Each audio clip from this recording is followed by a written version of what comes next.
In 2371, the crew of the U.S.S. Voyager were flung 70,000 light years from Earth. A single starship, cut off, battered, and facing the impossible task of surviving the Delta Quadrant. For 7 seasons we watched them claw their way home. But the question is, what if it hadn't played out that way? What if Janeway had made different calls? What if Voyager had embraced Borg technology to stay alive? What if some of the crew had never made it back from away missions? Or diplomacy wasn't always the bloody answer?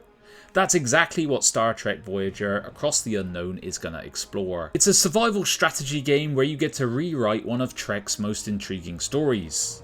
Hey everyone, my name's Tom from LT Gaming. If you're new around here, this is where we dig into strategy games, space sims, and every indie gem in between that deserves some love. If you've been with us for a while, you know Luke and I have a soft spot for Star Trek, and an absolute passion for Star Trek games. Not that we've had many to speak about lately. Honestly, Voyager was my Star Trek growing up, alongside Deep Space Nine. I was too young for the Next Generation when it first aired, and found that one later. But Voyager was the show I watched religiously with my dad. We screamed every time the shields and weapons went offline in the first volley, or when we got stuck with another cringe holodeck episode. But it had atmosphere in spades, and it was just like with the Next Gen, you would want to be aboard that ship. That's the magic the series had. Now, Trek games have had a mixed run lately. We had Star Trek Resurgence in 2023, a solid narrative adventure that let you talk your way through dilemmas, but it wasn't much for people who wanted actual systems to chew on, which I think is the majority of us. Then there was Star Trek Infinite, Paradox's big attempt at a grand strategy Trek game. On paper it sounded like a dream, 4 major factions, lore-driven missions, Picard and Sisko popping up to lend authenticity. And early on it worked to a degree. You did feel like you were steering the Federation or embracing Klingon honour, but the deeper you went, the thinner it all became. The economy was basic, planetary management shallow, and the galaxy never really evolved around you. Worse still, bugs, broken missions, and a lack of post-launch support meant the whole thing felt half-finished, and development stopped cold within months, and the community was left stranded with an unfinished prototype. In the end, Infinite was less full Trek strategy game and more like a Stellaris mod that ran out of fuel. And of course there's Star Trek Online, still going strong after more than a decade. Now I know Luke is looking at picking this one back up, but not everyone fancies diving into an MMO just to get their Trek fix. That's why Across the Unknown has my attention. Voyager, Deep Space Nine, and late night reruns of Next Gen, those were my Trek shows growing up, and this game is promising a chance to bring one of those back to life. Voyager hasn't had a huge number of dedicated games, but the ones we did get have made an impact. The big one for me was Star Trek Voyager Elite Force back in 2000. You weren't Janeway or Chakotay, you were part of the Hazard team. A secret team Janeway kept tucked away for when things got really messy. One minute you'd be blasting a Borg, the next you were stuck in a derelict alien ship that looked like it had been stitched together from nightmares. It was an absolutely phenomenal title. After that, Voyager mainly cropped up in ensemble strategy titles like Armada, and then there is Luke's personal favourite, Bridge Commander. Not a Voyager game per se, but it nailed the fantasy of living in that chair. And thanks to mods, you could swap Voyager in for the Galaxy class and any other ship and really live that fantasy properly. And this is why Across the Unknown feels so intriguing to me. It's the first time since Elite Force that Voyager isn't just a cameo. She's the star, and with all the systems being teased, survival, morale, tough choices, I think it will fit the show's DNA perfectly. Think about something like the Year of Hell arc, or one of those times Voyager's limping along, battered and bruised. That sense of constant struggle is exactly what this game seems to be trying to capture. And if you're enjoying this preview so far, consider helping us out on YouTube, give the video a like, subscribe if you like what we do here, and if you don't, I might have to drag us all back to Fairhaven for another holodeck romance subplot, and absolutely no one wants that.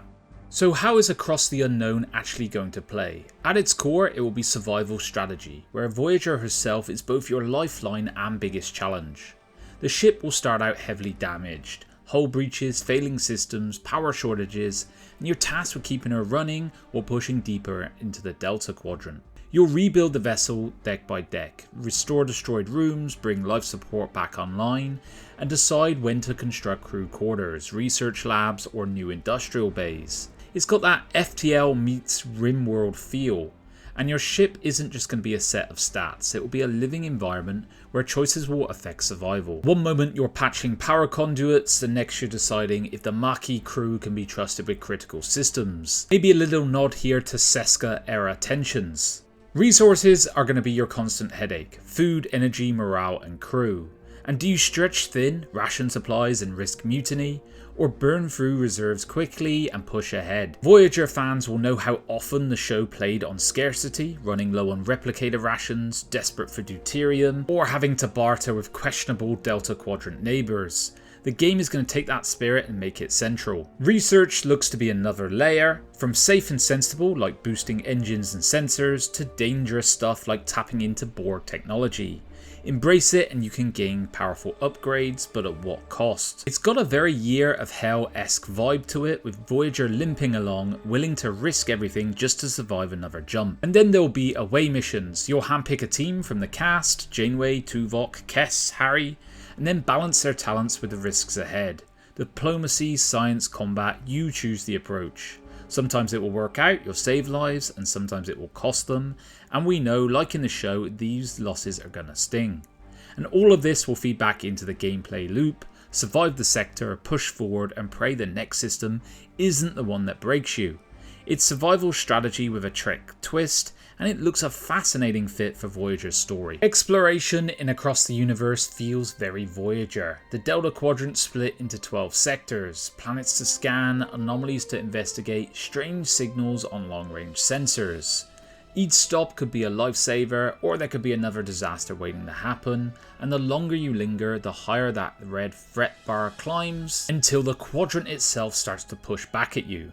Encounters will play in different ways. Maybe you negotiate, maybe you open fire, maybe you retreat to fight another day. The call will be entirely yours, and between this you're going to get some smaller story driven beats. So this blend of exploration, tough encounters and character driven drama is Voyager through and through. Every scan, every order, every conversation that could shift the ship's fate, and that is what the game is going to give you in spades.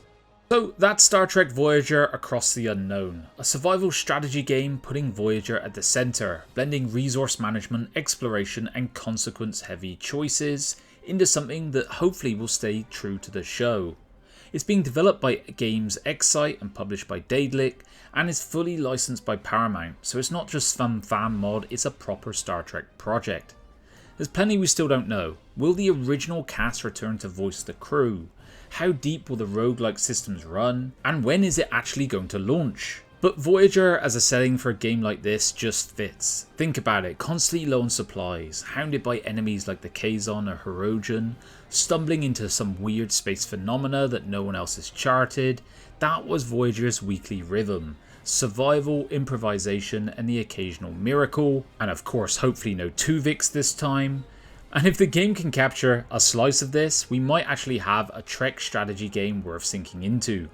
But what about you guys? What do you think? Would you push Voyager into risky alliances and take the Borg tech to survive? Or are you keeping it strictly Prime Directive all the way and hoping for the best? Let me know in the comments. I really want to hear the community's take on this one. If you've enjoyed the preview, don't forget to give the video a like, help us get out there. Subscribe if you feel we have earned it. And I'll see you guys on the next one. Bye bye now.